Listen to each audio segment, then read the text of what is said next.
Good afternoon, John Fisher. I hope this video finds you well. I was going to do a little video on a saint or a hero of some sort, but just watching the news the other day, I thought that it'd be best really to talk about this terrible situation that's going on in Ukraine. It seems every day the news are getting worse, and the atrocities that we're seeing happening in Ukraine just seem to be getting ever more disturbing, really. So it's good for us to think about what we can do to help and respond to this situation. The nice thing that has been seen is the amount of humanitarian aid that is going towards the Ukrainians, especially the refugees, and how countries like Poland in particular have been supporting them so much, and how many donations from our own country have gone over to Ukraine to help the refugees there. So we're seeing a wonderful humanitarian response, and that's very good. And of course there's the political response, the economical response, all the different ways in which we're hoping that this war can come to an end. But an important factor as well, I think, is our spiritual response. The fact that we can also pray, and we should pray, that this war comes to an end very soon. And I think it's an important thing because ultimately, for this war to end, what we need is a change of hearts and minds, a change of hearts and minds of those in power in Russia, especially, of course, President Putin, but also those around him, for them to stop what they're doing, to call the order to make this all stop as soon as possible.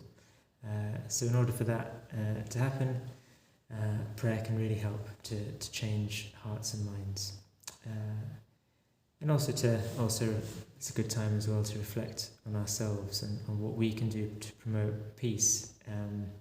Peace internationally stems from peace nationally. Peace nationally stems from peace socially. Peace socially stems from peace in between each of us, and that comes from peace in our hearts. So it's also a good time to make us think how much we can also try to cultivate peace in our own hearts.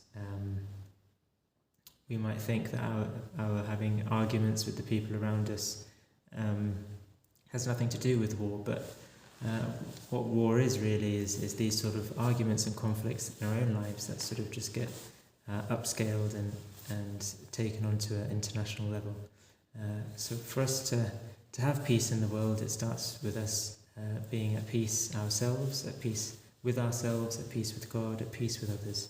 And the more we can do to promote peace in our environment where we are, with the people around us, that will trickle through, hopefully, until we can see greater peace in the world. So that's very much something to pray for and to examine ourselves a bit about. So I just encourage you to say some prayer